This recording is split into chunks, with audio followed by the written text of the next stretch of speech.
Chapter 4. When Mordecai perceived all that was done, Mordecai rent his clothes, and put on sackcloth with ashes, and went out into the midst of the city, and cried with a loud and bitter cry. And he came even before the king's gate: for none might enter into the king's gate clothed with sackcloth. And in every province whithersoever the king's commandment and his decree came, there was great mourning among the Jews, and fasting, and weeping, and wailing, and many lay in sackcloth and ashes. So Esther's maids and her chamberlains came and told it her. Then was the queen exceedingly grieved, and she sent raiment to clothe Mordecai, and to take away his sackcloth from him: but he received it not. Then Esther called for Hattash, one of the king's chamberlains, whom he had appointed to attend upon her, and gave him a commandment to Mordecai, to know what it was, and why it was. So Hattash went forth to Mordecai unto the street of the city, which was before the king's gate. And Mordecai told him of all that had happened unto him, and of the sum of money that Haman had promised to pay to the king's treasuries for the Jews, to destroy them. Also he gave him the copy of the writing of the decree that was given at Shushan to destroy them, to shew it unto Esther, and declare it unto her, and to charge her that she should go in unto the king, to make supplication unto him, and to make request before him for her people. And Hattash came and told Esther the words of Mordecai. Again Esther spake unto Hattash, and gave him commandment unto Mordecai. All the king's servants and the people of the king's provinces do know, that whosoever, whether man or woman, shall come unto the king into the inner court, who is not called, there is one law of his to put him to death, except such to whom the king shall hold out the golden sceptre, that he may live. But I have not been called to come in unto the king these 30 days. And they told to Mordecai Esther's words. Then Mordecai commanded to Esther, Think not with thyself that thou shalt escape in the king's house more than all the Jews. For if thou altogether holdest thy peace at this time, then shall there enlargement and deliverance arise to the Jews from another place: but thou and thy father's house shall be destroyed. And who knoweth whether thou art come to the kingdom for such a time as this? Then Esther bade them return Mordecai this answer: Gather together all the Jews that are present in Shushan, and fast ye for me, and neither eat nor drink 3 days, night or day. I also and my maidens will fast likewise, and so will I go in unto the king, which is not according to the law: and if I perish, I perish. So Mordecai went his way, and did according to all that Esther had commanded him.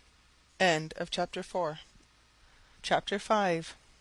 Now it came to pass on the 3rd day that Esther put on her royal apparel, and stood in the inner court of the king's house, over against the king's house: and the king sat upon his royal throne in the royal house, over against the gate of the house. And it was so, when the king saw Esther the queen standing in the court, that she obtained favour in his sight. And the king held out to Esther the golden sceptre that was in his hand. So Esther drew near, and touched the top of the sceptre. Then said the king unto her, What wilt thou, Queen Esther? And what is thy request?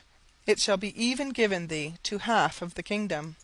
And Esther answered, If it seem good unto the king, let the king and Haman come this day unto a banquet that I have prepared for him. Then the king said, Cause Haman to make haste, that he may do as Esther hath said. So the king and Haman came to the banquet that Esther had prepared. And the king said unto Esther at the banquet of wine, What is thy petition? And it shall be granted thee. And what is thy request? Even to the half of the kingdom it shall be performed. Then answered Esther, and said, My petition and my request is, if I have found favour in the sight of the king, and if it please the king to grant my petition and to perform my request, let the king and Haman come to the banquet that I shall prepare for them, and I will do tomorrow as the king hath said.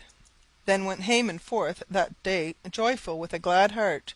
But when Haman saw Mordecai in the king's gate, that he stood not up nor moved for him, he was full of indignation against Mordecai. Nevertheless Haman refrained himself.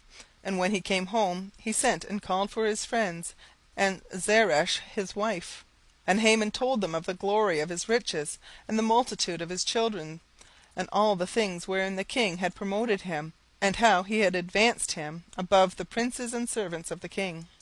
Haman said moreover, Yea, Esther the queen did let no man come in with the king unto the banquet that she had prepared but myself, and tomorrow I am invited unto her also with the king.